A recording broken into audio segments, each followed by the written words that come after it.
טוב,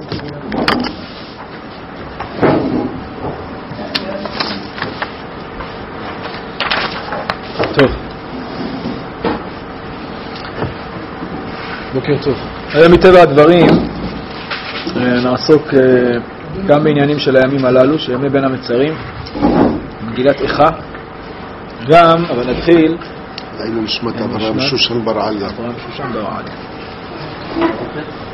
וגם נעסוק, כלומר נתחיל עם פרשת דברים, הפרשה שלנו. אנחנו נראה שיש לא סתם מסובב הסיבות, וכך יצא שפרשת דברים קוראים אותה הרבה פעמים בשבוע שחל בתשעה באב, שגם בה יש רמז עבה לעניין של מגילת איכה, של המילה הזאת שנקראת איכה.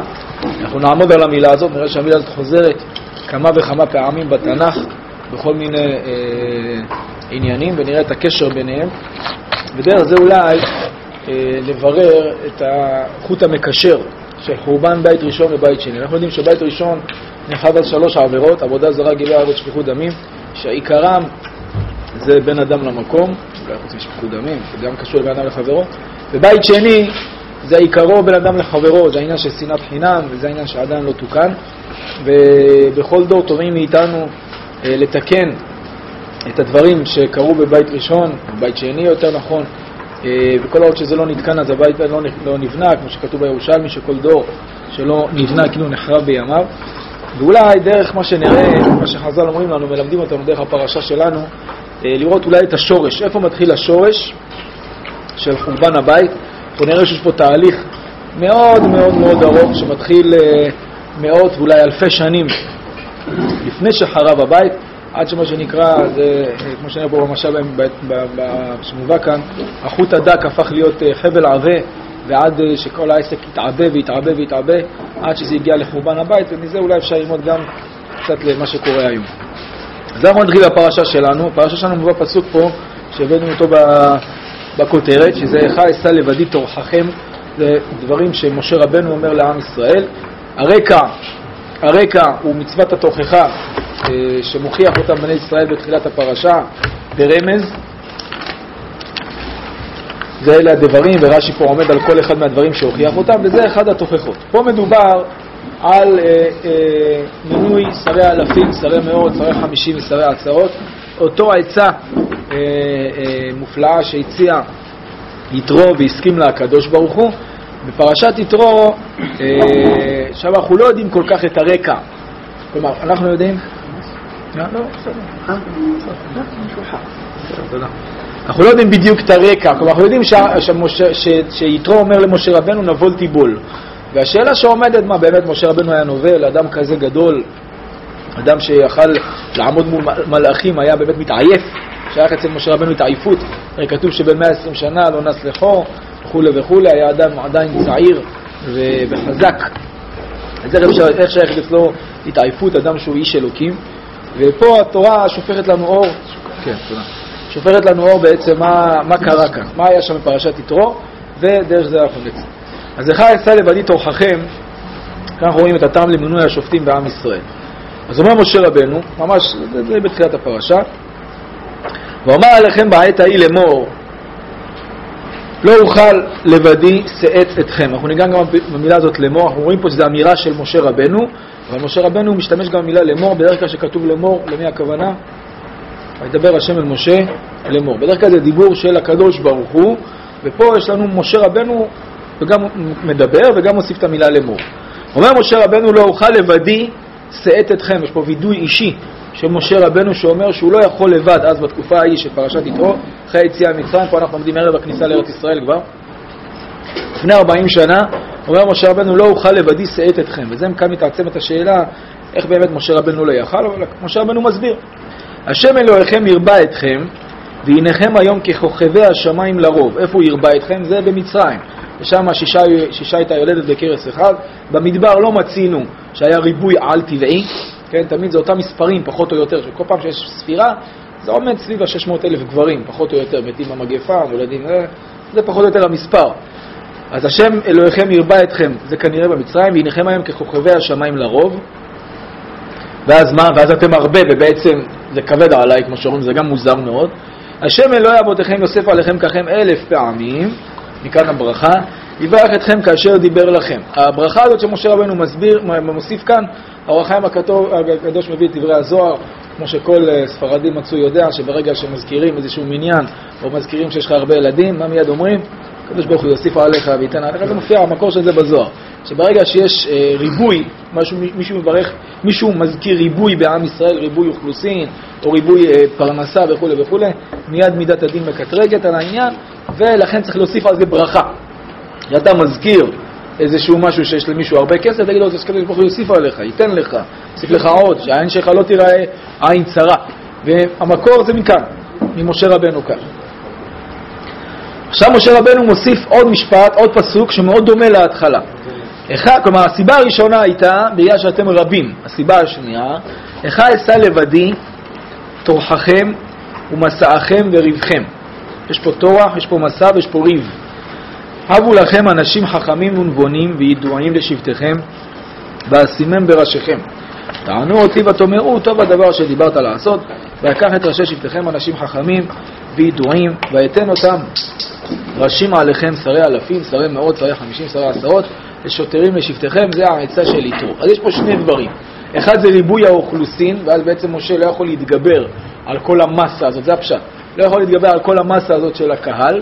הדבר השני זה שיש פה איזשהו עניין של תורח, שמי מטריח? עם ישראל מטריח מאוד את משה רבנו.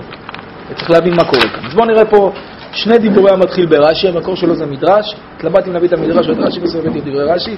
בואו נראה.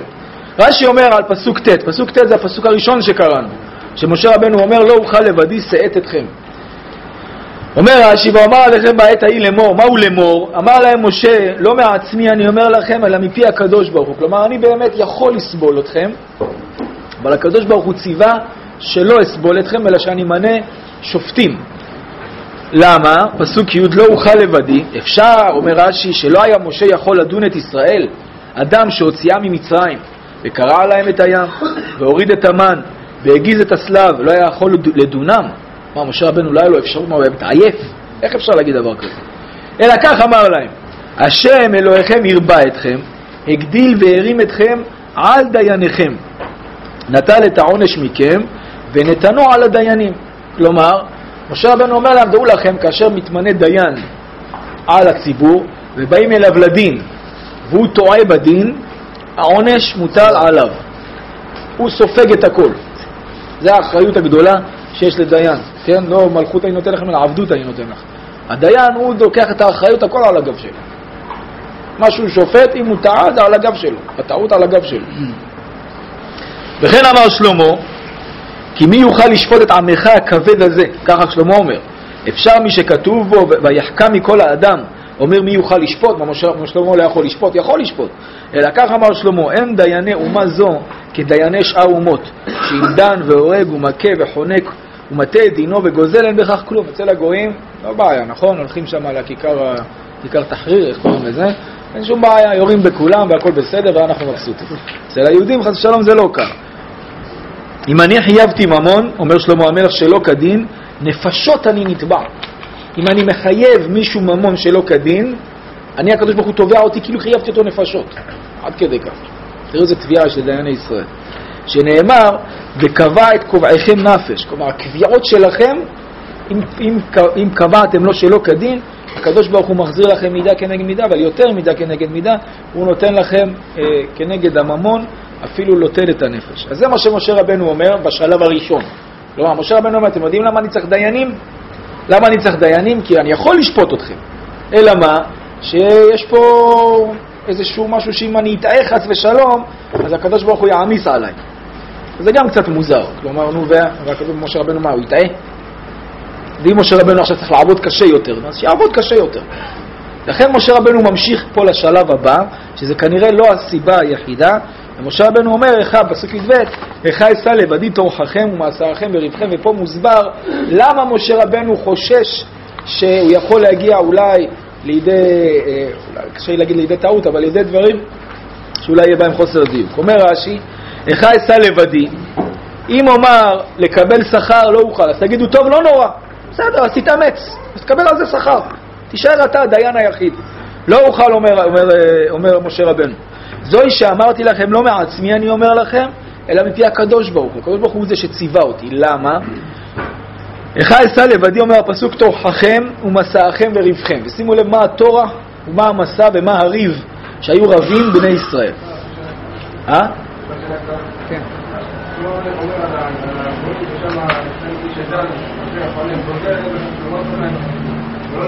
לא נדבר.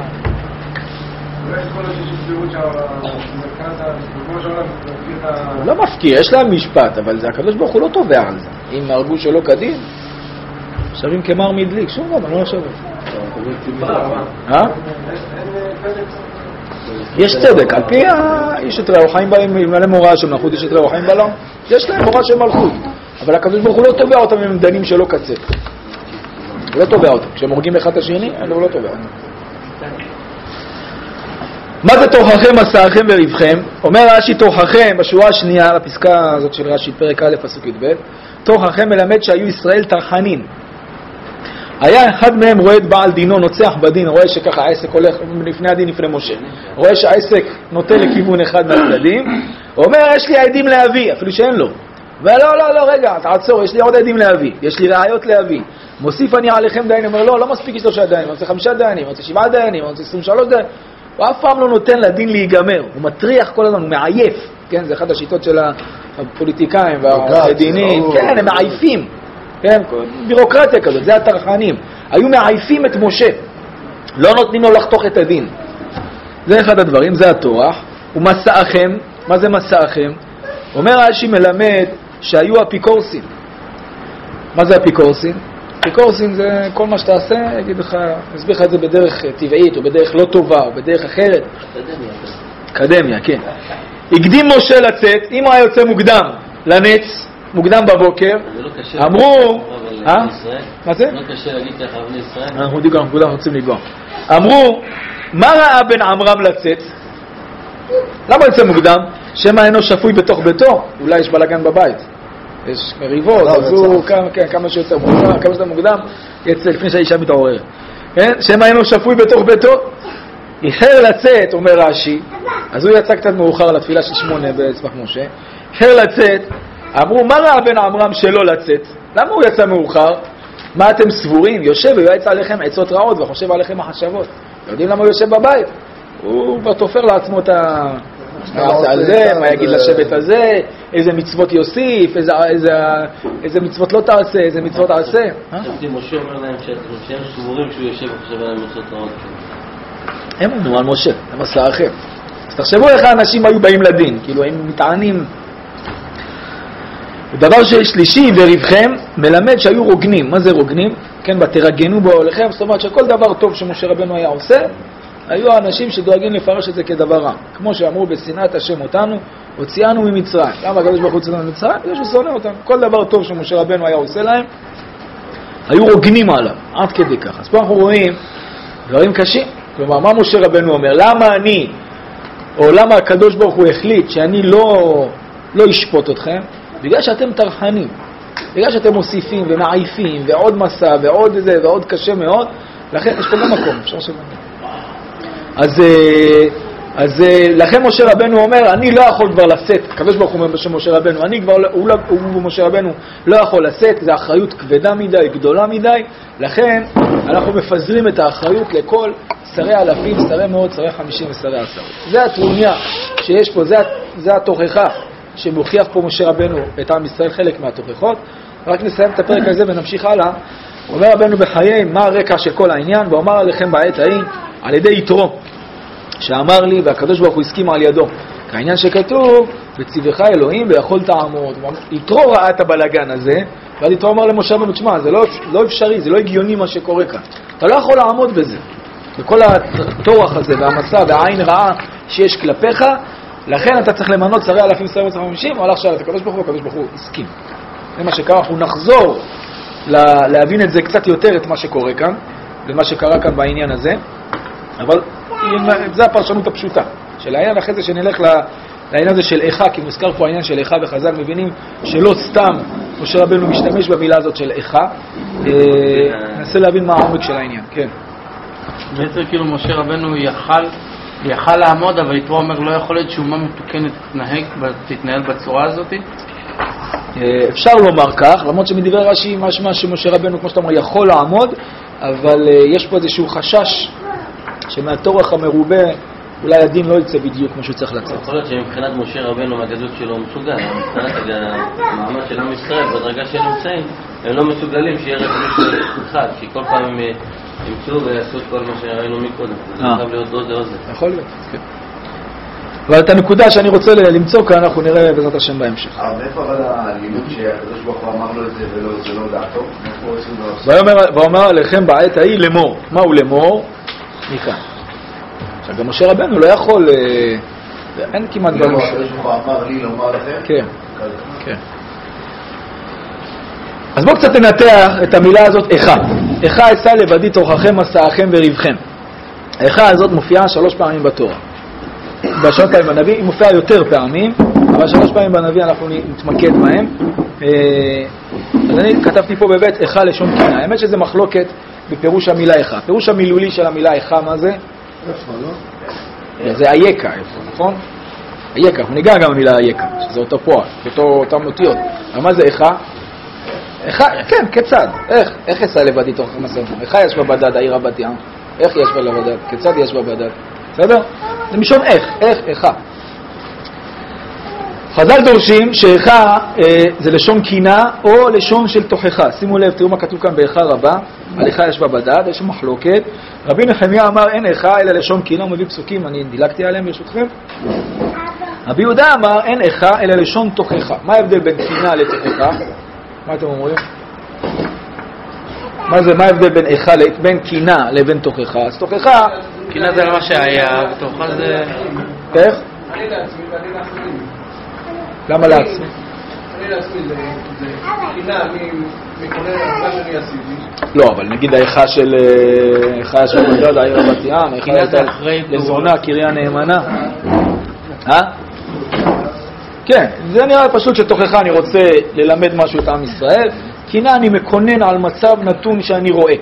אני רואה מצב נתון, ואני עצוב עליו, אז אני מקונן עליו, כמו המקוננות שיש חס ושלום עלינו בזמן ההלוויה. מקונן על מצב קיים, מעורר את העם לבכי, מעורר את העם למחשבה. תוכחה זה מה שנקרא אני נותן בראש, אני מסביר להם, ממש מוכיח אותם כמו נביא בשער. ההבדל הוא לא גדול, שני הדברים הם באים להראות על משהו, על נקודה שלילית, ביחיד, בציבור, כן, רק השאלה מה אני רוצה לעשות בזה. המדרש בבראשית רבה דווקא לוקח את העניין לעניין של קינה, וככה בדרך כלל מסבר שאחד זה לשון קינה. שימו לב להקשר, לאנלוגיה שעושה פה המדרש, אנחנו נחזור להקשר הזה בסוף. אומר, אנחנו ממש פה בפרשת בראשית, חוזרים קצת אחורה, הולכים קדימה, עוד מעט זה יגיע. פרשת בראשית, שם אחרי שהאדם הראשון אוכל מעץ הדעת ומתחבא, והקדוש ברוך הוא קורא לו איקה, איכה איקה.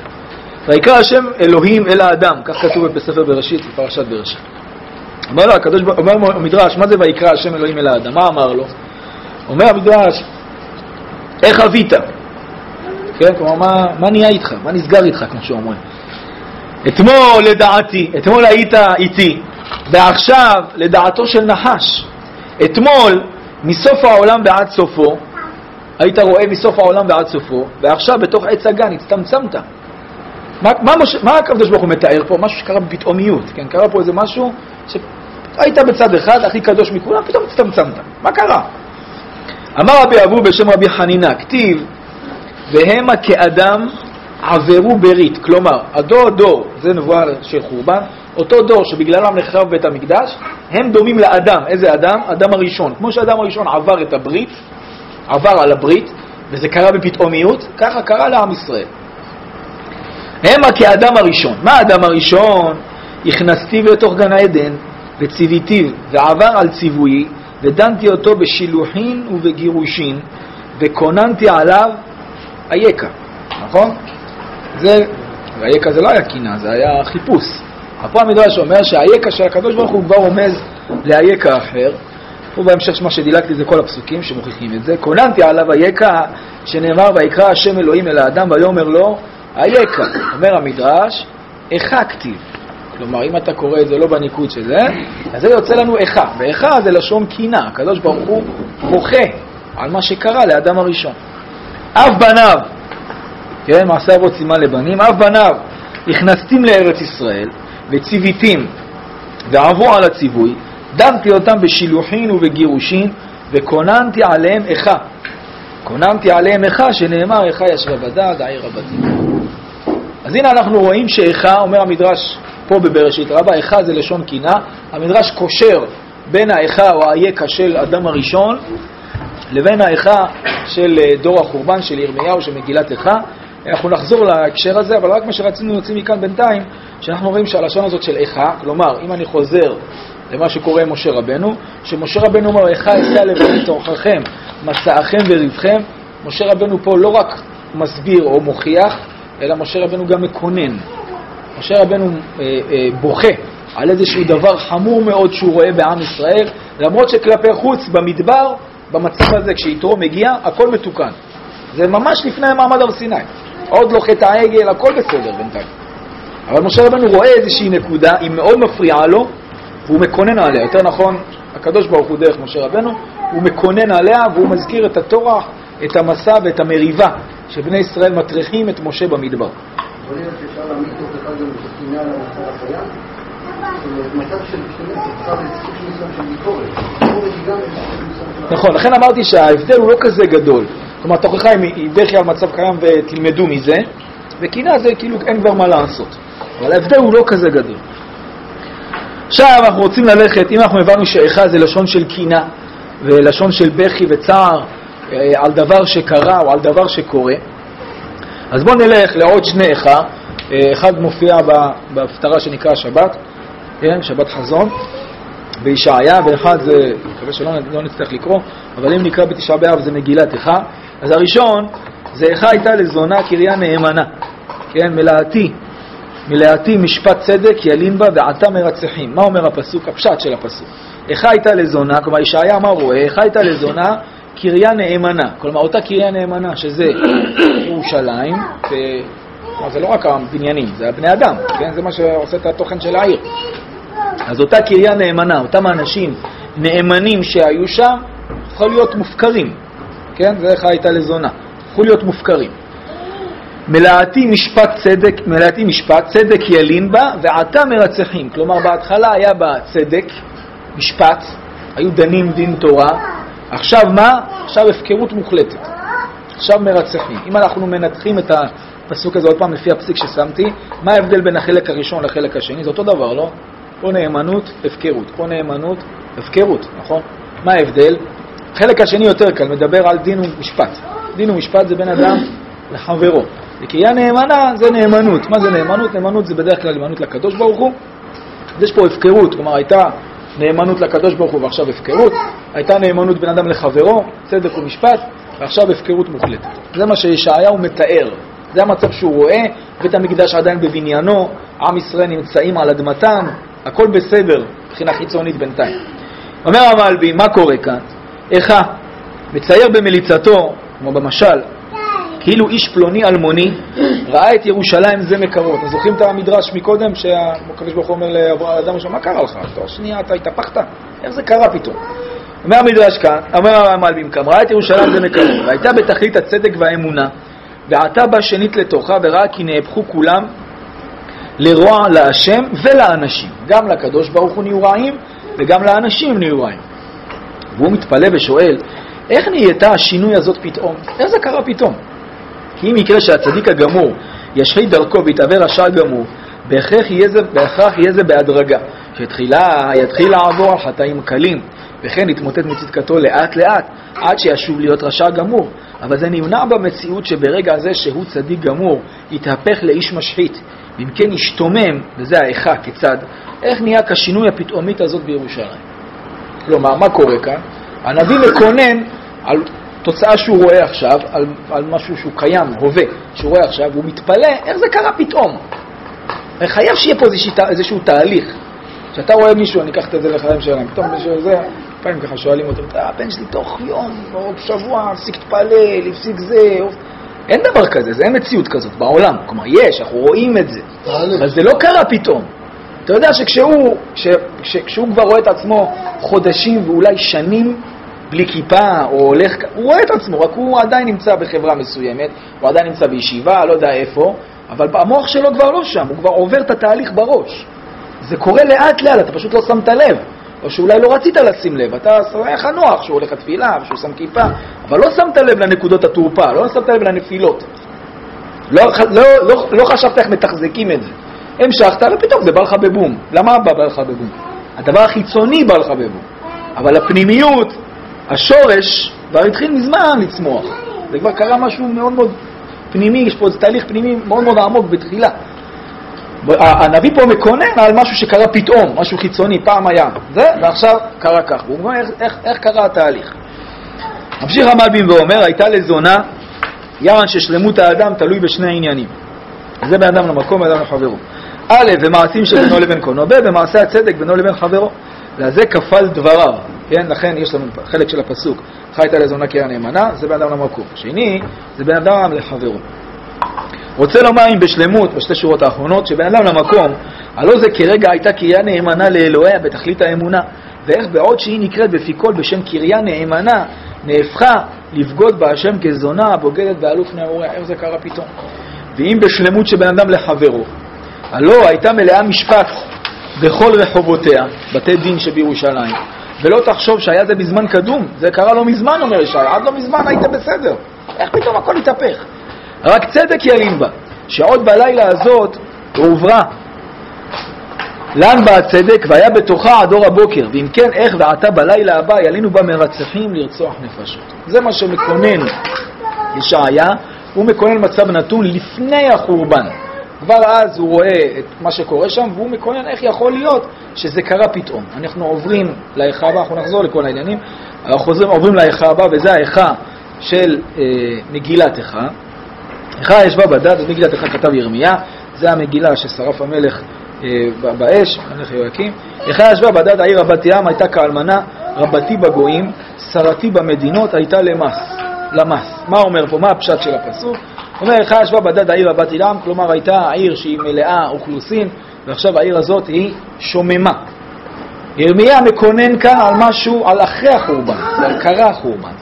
העיר היא כבר ריקה, עם ישראל כבר בגלות, זה כבר אחרי, זה כבר עובר, זה כבר אין מה לתקן עכשיו באופן המיידי, יש תיקון עתידי, אבל הוא מקונן כבר על אחר כך. ישעיהו מקונן על משהו נתון של עכשיו, הוא רואה את המצב הקשה, ירמיהו כבר אחרי שכבר העונש קרה. אז איכה ישבה לבדד העיר רבת ים, הייתה כאלמנה, למורים חז"ל כאלמנה ולא אלמנה ממש, כי אצל אלמנה בעלה מת, ואצלנו חס ושלום הקדוש ברוך הוא עדיין חי וקיים, והוא בעזרת השם יחזיר אותנו ויחזיר עוד. הייתה כאלמנה רבתי בגויים, אותו עם שהיה רבתי בגויים, שרתי במדינות, הייתה למס, אותו עם שהיה שולט על כל העולם כולו, אז אותו עם הפך להיות למס, למרמס, אותו עם הופך להיות עם גלותי. אומרת הגמרא בסנהדרין, מה זה העיר איכה ישבה בדד? ישבה בדד אמר רבא אמר רבי יוחנן, אמר הקדוש ברוך הוא, אני אמרתי וישכון ישראל בטח בדד, לא מזמן, נכון? ככה עם ישראל הוא תמיד לבד, כלומר שהוא בגויים לא התחשב, אין יעקב אל ארץ דגן ותירוש, אף שמע ויערפו טל. ההפך של זה, עכשיו יהיה בדד מושבם. עכשיו הם לבד והם לא נמצאים על אדמתם, והם לא בצד של בדד של שלטון, אלא בצד של בדד שכולם רודפים ורומסים אותם. אלה הם שני השלבים של האיכה. היה לנו איכה הראשון של משה רבנו, שמשה רבנו רואה איזושהי נקודה ומטריע עליה. אחרי זה יש לנו את איכה של ישעיה, שרואה מצב נתון מאוד מאוד קשה ומאוד מתפלא איך זה קרה פתאום, ויש לנו כבר את אחרי החורבן, שזה הקינה הקשה של ירמיה. עכשיו אנחנו רוצים לחרוז, כמו שעושים חז"ל, את כל האיכות האלה של משה, ישעיה וירמיה, ננסה להבין מה משה רבנו ראה, שהוא היה עד סוף הדורות, מה משה רבנו ראה ואיזה נקודה הוא רצה לעורר פה בעם ישראל. אנחנו חושבים שהקינה, האיכה היא גם קינה, אולי גם תוכחה, היא משהו שבא לרמז פה לעם ישראל על משהו. איזה נקודה משה רבנו רואה, שהיא נקודה מאוד בעייתית אצל עם ישראל, ובמדבר היא בצורה מאוד מינורית, מאוד קטנה, ואחר כך היא הולכת ומתפתחת ומתפתחת ומתפתחת, עד שמגיעה לנבואה של ישעיה, ואחרי זה לקינה של ירמיה. בואו נראה את המדרש. אז האיכה שאנחנו מגיעים אל האיכה של משה, ישעיה וירמיה. אומר המדרש באיכה, בהקדמה שלו, בפתיחתא, אומר המדרש, אילו זכיתם, הייתם קוראים בתורה, פה יש לנו תיאור על תשעה באב. תשעה באב אנחנו קוראים איכה, אומר המדרש, אילו זכיתם, הייתם קוראים בתורה, איכה אשא לבדי. ועכשיו שלא זכיתם, הרי אתם קוראים, איכה ישבה בדד. מעניין. מה אומר המדרש? אתם בעצם היה עדיף לקרוא את איכה אשא לבדי, שזה דברי תורה, מאשר קינה. זה הפשט הפשוט. אם ניכנס טיפה יותר לעומק, כלומר, היינו מעדיפים להיות בדורו של משה רבנו, עם כל הטוב שהיה שם, עם איכה אשא לבדי תוככם עשרכם וריבכם, ולא להיות במצב של איכה ישבה בדד, שזה גלות.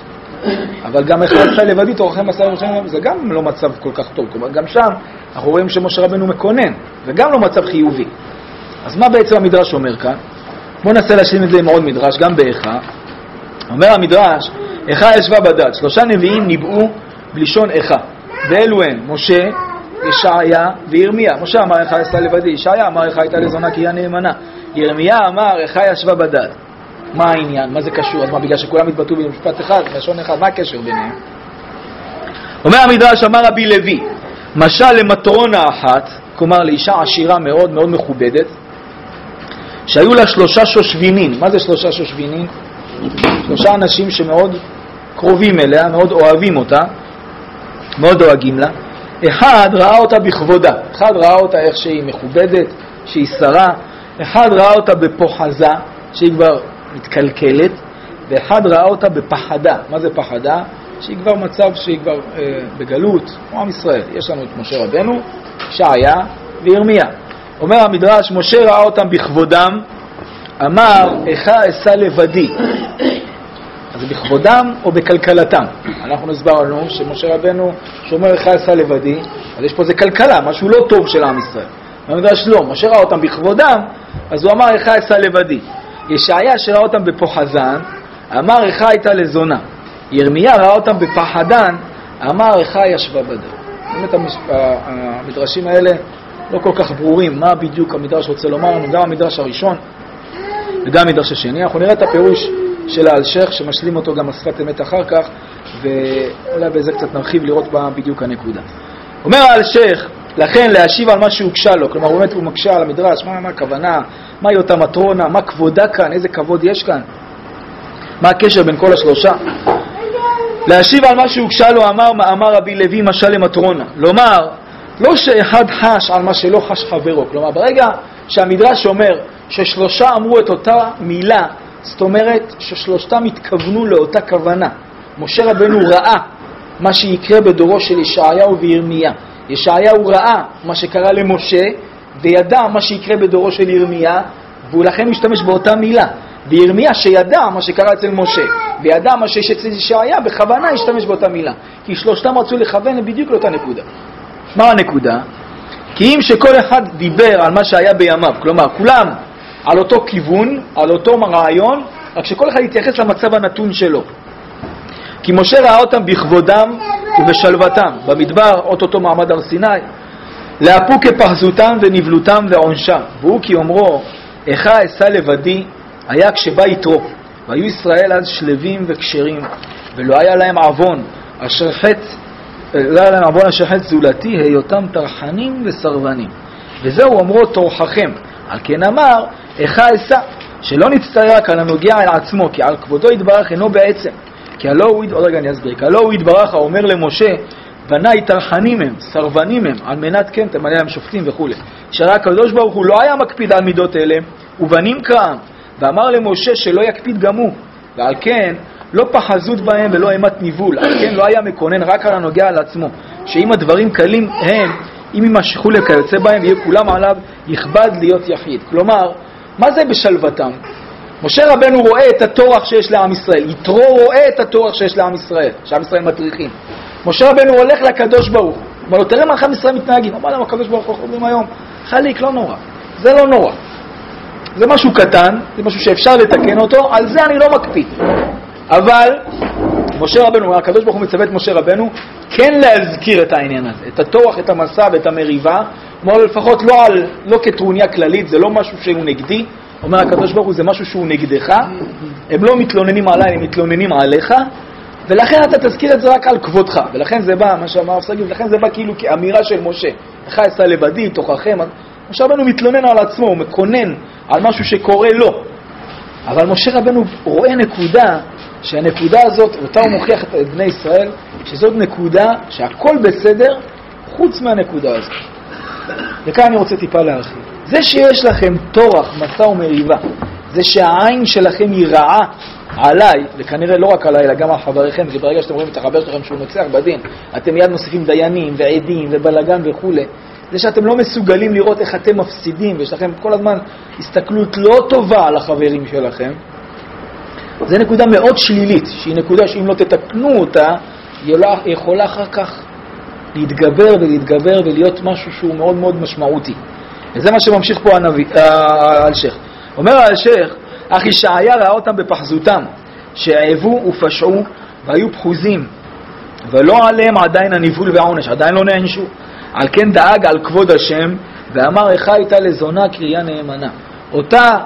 אותה, אם אני חוזר למה שהיה פה אצל משה, והיסוד אולי, הנקודה המרכזית שיש לאדם הסתכלות לא טובה על החבר שלו, וזו הנקודה שאני רוצה להגיע אליה, ועם זה נסיים את כל המהלכים כאן.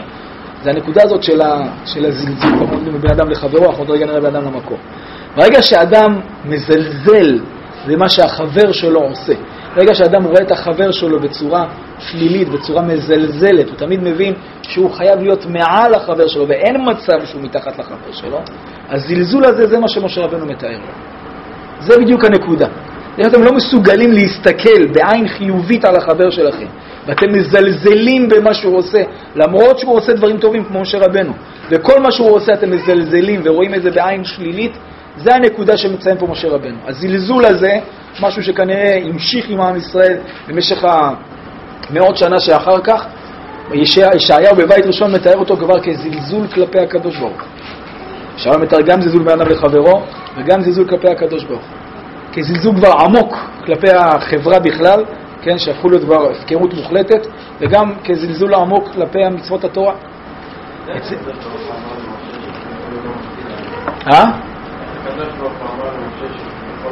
הקדוש ברוך הוא אומר למשה, על זה אני לא מעניש, זה לא משהו שיש בו עונש, אבל אתה כן תכתוב את זה בתורה, כי זה מידה שהם צריכים לתקן אותה. הם כביכול עשו הכל בסדר, הם לא אמרו חוץ מהלשון הרע שהיה כאן. וזה הקדוש ברוך הוא אמר למשה, תשמע, זה אתה צריך לפתור איתם, אבל תכתוב את זה בתורה, כי זה תוכחה, הם לא בסדר, אבל אני לא יעניש אותם עכשיו על זה, זה לא הזמן להעניש אותם. אולי גם זה כאילו זה יכול לדלגל את זה בדיוק זה העניין. אך ירמיה ראה אותם בנבלם, זה כבר אחרי החורבן, שקיבלו על פחצותם, ובכה על מה שבזמנו, כראשונים כל אחד על מה שראה. כל אחד בכה, משה, ישעיהו וירמיה, גם ירמיה בוכה. ודבר הזה נתיישב מאמרם, מה שקראנו, אילו זכיתם, הייתם קוראים איך אשא לבדי.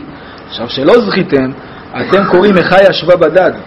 כי הפסוק ההוא ידבר על אותם כשרים, ומתיירים הרועים, זה משה, ישעיהו וכו', פן ילקו על העדר הדרכה שלמה, ועתה הוא קצה הרע, הוא ניבול שאחר הפחזות כמדובר. כלומר, אומר האלשיך, אילו הייתם, מה המדרש אומר? אילו הייתם קוראים, אילו זכיתם, הייתם קוראים איך אשא לבדי. אם הייתם עוצרים בזמן עד שאמרתי לכם, אז הייתם קוראים את זה רק בתורה, כמו הרבה דברים שקראנו בתורה, וכבר אנחנו לומדים מהם. כל הפורענויות שכתובות בתורה, בשביל שאנחנו נלמד מהם. כל התלונות. זה ההיסטוריה. כן, כל התלונות, בשביל שאנחנו נלמד מהם. מה שהיה, מזה אנחנו לא מה צריך לכתוב את כל הבלגן הזה שהיה שם? זה לא רק ספר חוקים וזהו. אז אם לא היינו זוכים לעצור בזמן את כל הזלזול הזה, את המצוות שאנחנו נוהגים, טוב, לא נורא, בסדר, הוא אמר, זה קצת לשון הרע. בסדר, לראות בעין רעה את מה שהחבר עושה, ולא לראות את זה בעין חיובית, זה להתגבר על כל הדברים הקטנים, או על כל הפגיעות האישיות, או על כל הרמת הקול, ועל כל הניואנסים הקטנים האלה.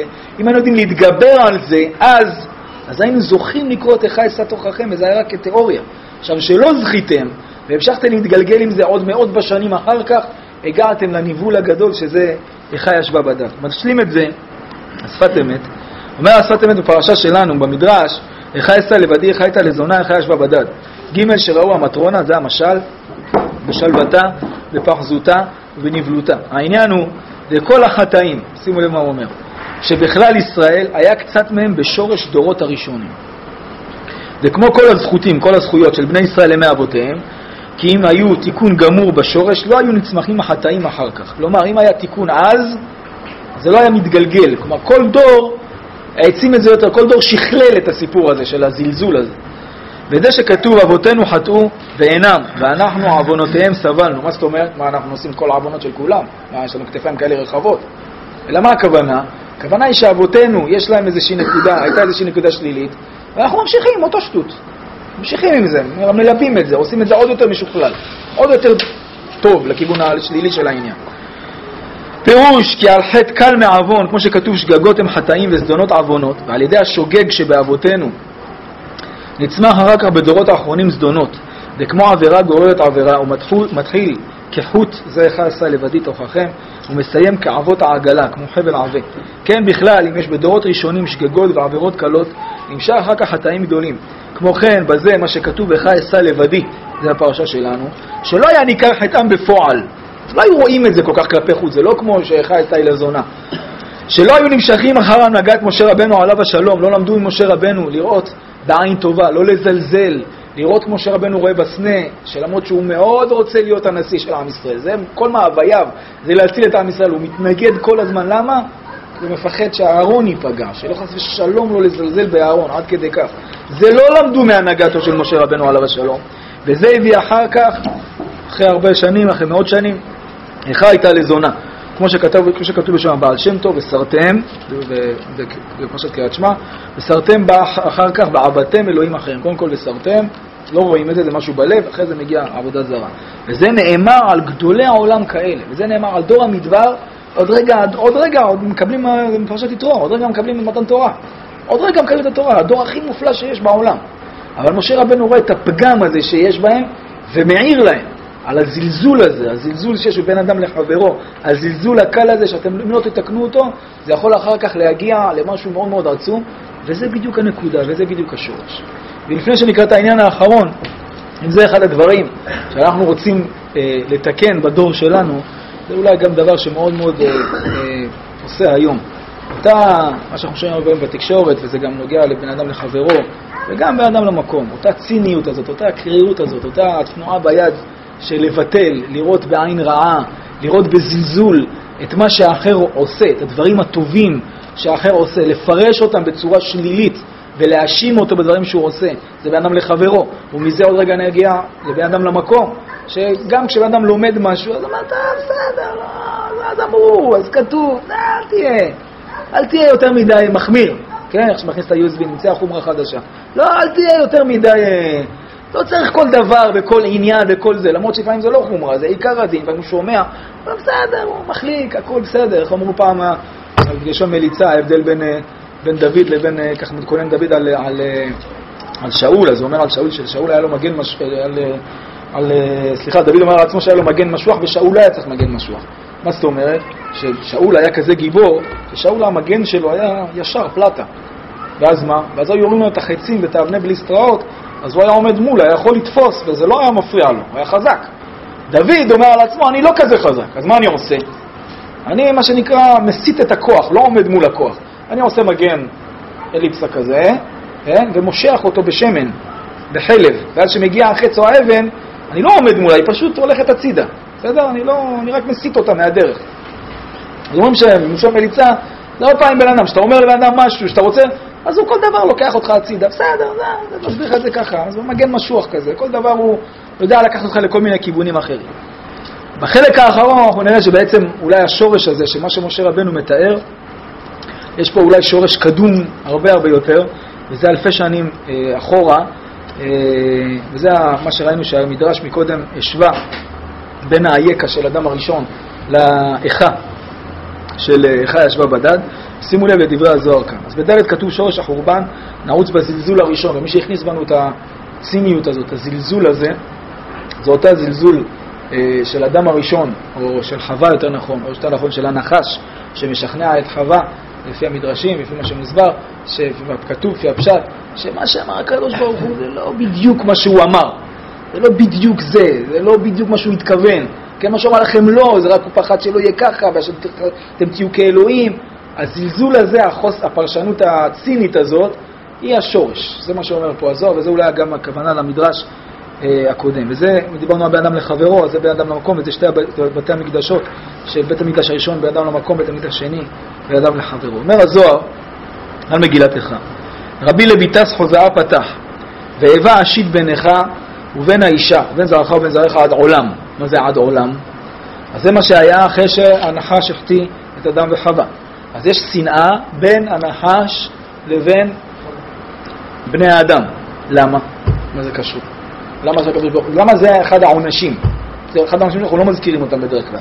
אנחנו יודעים, הנחש, עפר תאכל, הגוחך תאכל, עפר תאכל, באדם, בעזרת אביך תאכל לחם, והאישה בצער תלד בנים. אבל יש פה עוד כללה. אחת הכללות זה שיש שנאה בין בני אדם לנחשים. מה הקטע? מה העניין? הנה יש לנו לוגדי נחשים מפורסמים. מה הסיפור בזה?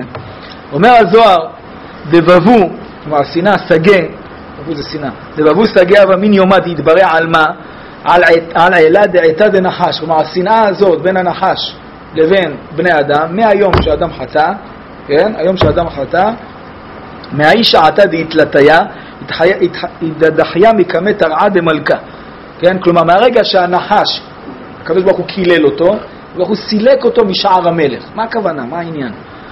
אומר הזוהר, והוא קמין תדיר בין גדרין דעלמה, בין אינון גדרין דאורייתא, כל אינון דדשין בעקב, באינון גדרין נשיכלון. וידא אשכח, וידא נשיך. מה זאת אומרת? מכירים את המושג שמביאים חז"ל הרבה פעמים, פורץ גדר, ישכנו נחש. אחד מובא בהלכות תשעה באב גם כן, שמה? שכתוב שם לגבי תספורת. שלגבי תספורת, אומר השולחן ערוך, יש נוהגים מזם תמוז. יש נוהגים מחודש, יש נוהגים משבוע שחל בתשעה באב. אומר השולחן ערוך, פורץ גדר, שכנו נחש. סליחה, לא לגבי תספורת, לגבי אכילת בשר. אכילת בשר, תהית. לגבי אכילת בשר. מביא שלושה מנהגים, אז זה אומרים, כל מקום כמנהגו, הוא פורץ גדר לשכנו. מה זה פורץ גדר לשכנו? מה, באמת מי שלא יעשה ככה זה שכנו את הנחש? מה העניין? אז היסוד שזה זה הזוהר. הקדוש ברוך הוא אומר לנחש, כן, אבל כל פה זה בעניין הרוחני, הנחש זה ביטוי של יצר הרע, נכון? ביטוי של לשון הרע, תמיד הנחש הוא בא כביטוי שלילי למשהו מסוים. סוג של חיה שהיא הורגת ובעצם לא אוכלת את מה שהיא הורגת. לא מדבר על העכברים הזה שהיא הורגת את הבני אדם. יש לה סוג של טינה, סוג של שנאה מסוימת. מה הרעיון? הרעיון הוא שהקדוש ברוך הוא מעניש את האדם ואת הנחש, ואומר לנחש, אתה בעצם עכשיו תתקן את כל מה שעשית. מה אתה עשית? אתה גרמת לאדם הראשון, נכנסת בו תכונה בנפש של זלזול, של ציניות. שיש דברים שהוא, לא נורא, שמעתי, בסדר, לא. גם באדם למקום, וגם באדם לחברו. ותדע לך שהשורש הזה שיצרת זה שורש פורה ראש ולענה. ומעכשיו אתה תהיה אחראי לשמור על בני אדם, על הגדרות של האנשים, שלא יסתו יותר מדי, שלא יזלזלו יותר מדי. אם אדם מזלזל בדברי תורה, אם אדם נופל, אז כמו הנחש הוא מחכה לך בפינה. אם אדם טיפה נופל, אז הנחש הוא מקיש אותך, הנחש לוקח אותך עוד קצת, וזה העונש שלך. העונש שלך יידרדר, כמו שכתוב, שכר עבירה, עבירה. שכר של העבירה, אתה יודע מהי? זה שאתה עושה עבירה. אין, זה השכר שלך. זה שנפלת, זה כבר עבירה. זה כבר העונש שלך. וזה התפקיד של הנחש. מעכשיו אתה תעניש את אלה שנופלים. אתה תעמוד בגדרות, וזה פורץ גדר ישכנו נחש, אפילו הדברים של מנהגים. ואם בן אדם טיפה מזלזל בדברי חכמים, כמו שאמר השולחן ערוך שם, שפורץ גדר ישכנו נחש, אפילו שזה רק מנהג, לא לאכול בשר בימים האלה שבין המצרים, אתה זה שתעניש אותו בסופו של דבר. למה? כי אתה זה שגרמת לבני אדם את העניין של הזלזול. אתה פרצת את הגדרות, כן. אני בשורה השלישית באמצע. ועל דבבו בישה דאינטר, כלומר, או לנו על אותה שנאה שנשמרת. על דבבו בישה דאהבת לבאי אישה, התקרית אישה יראת השם. אותה שנאה, אותה אישה יראת השם היא תתעלה, שנכנס בנו ובבניה, שזה אנחנו, אותה שנאה. דבבו ביש נטר למין יומד יתברע על מה? שימו לב. אותה שנאה, אותה איבה, אותו מתח שיש בינינו לבין הנחש, שאנחנו הכניס בנו את הזלזול הזה, ושאנחנו כל הזמן צריכים להיזהר ממנו, ובבו ביש נטר לה מין יומד יתברע על מה? עד תבר לה בתבירו למשכב לעפרה. את מה הוא תבר? זה אותו בית מקדש, כמו שהזוהר ימשיך בהמשך. התוצאה של זה בסופו של דבר, כלומר הנחש הצליח. הזרעים שהוא זרע, לא הצלחנו לעצור אותם. ראה אותם משה רבנו טיפה יותר מוגבר בדור המדבר, אחרי זה שהיה רואה אותם בצורה מסיבית, וירמיה כבר רואה את העסק כבר גמור. והכל התחיל מהזלזול של אדם הראשון. מסיים הזוהר ואומר בלשון של גימטריה, איכה ישבה בדד בעיר רבת ים, אז מה שהדגשתי, הסתכל בעטבן דראשי כל תיבה ותיבה, אם תסתכל בראש כל תיבה ותיבה, ותשכח נטירות דבבו בישה דאינטרה עד יתחרב בית מקדשה. אתה תראה את אותה שנאה שמהאדם הראשון שהנחש טבע בו עד שחרב בית המקדש, וזה הראשי תיבות של איבה רעה, זה הקשר שהוא עושה. אני לא בדיוק מבין מה הרעיון של הגימטריה, אבל הרעיון הכללי מובן. איבה רעה בראשי עטבן אנטיר לאי לאיש את חיל בתבירות דבי מקדשה למשכב הרעה. כלומר אותו תוכנית זדונית של אותו נחש אלפי שנים קודם שבית המקדש חרב, הצליחה. לנחש היה סבלנות, ליצר היה סבלנות, הוא טבע באדם איזשהו זלזול קטן, הזלזול הזה הלך וגבר וגבר וגבר עד שזה הגיע לחורבן בית המקדש. וככה זה גם קורה אצלנו בבניין האישי שלנו, בבניין המקדש שלנו הפרטי, בלבבים משכן נבנה. זה אולי העניין הקטן. התפקיד של היצר הרע זה לא קורע אותך, הוא לא מחר בוקר אל תניח תפילין, לא, זה לא עובד. הוא מכניס את הפינות הקטנות האלה, את הזלזול, את הלשון הרע הקטן, את הציניות, את החוסר הקפדה, את האיחור הקטן לתפילה, את הדיבור הלא נעים על החבר, זה שם שמיים, זה לתועלת, עזוב, זה בשביל שאני רוצה לתקן את העולם, אז מותר, זה בשביל הבית כנסת, זה מה שהוא יודע לעשות. וברגע שזה נכנס לך ללב, אז זה נעשה לך כגל, ועוד זלזול, ועוד זלזול, ועוד זלזול, עד שזה מתחיל להיות משהו שהוא מאוד מאוד מסיבי אצל האדם, כבר קשה מאוד לחזור אחורה. וזה אולי הנקודה החורזת שמתחילה מאדם הראשון, דרך משה רבנו במדבר, דרך ישעיהו ודרך ירמיהו, וגם בית שני שלא דיברנו עליו, שהוא ודאי מדבר על שנאת חינם. בית המקדש הראשון זה יותר בעבירות מה שאמרנו באדם למקום, בית המקדש השני זה עבירות שבאדם לחברו, אבל הנקודה המחברת, וזה אולי הנקודה שאנחנו צריכים לשים עליה יותר דגש, זה הנקודה הזאת של הזלזול, הנקודה הזאת של לראות את החבר או את הקדוש ברוך הוא בעין לא הכי טובה, בעין קצת שלילית, והכל מה שאמרתי, הכל נובע מזלזול. יהיה רצון שבזה שנזכה לתקן ובנה בית המקדש ננוחם. רבי יחד השם מסבב את מחוז ישראל, לפיכך לבעל התורה מדברות שנאמר מה חפץ מעץ כל גדיל תורה וידיר יתגדל גיל קדש שמרבה, ועל מה דברה כרותיו, והמלך מלכותיו, וצום לקדם שחר.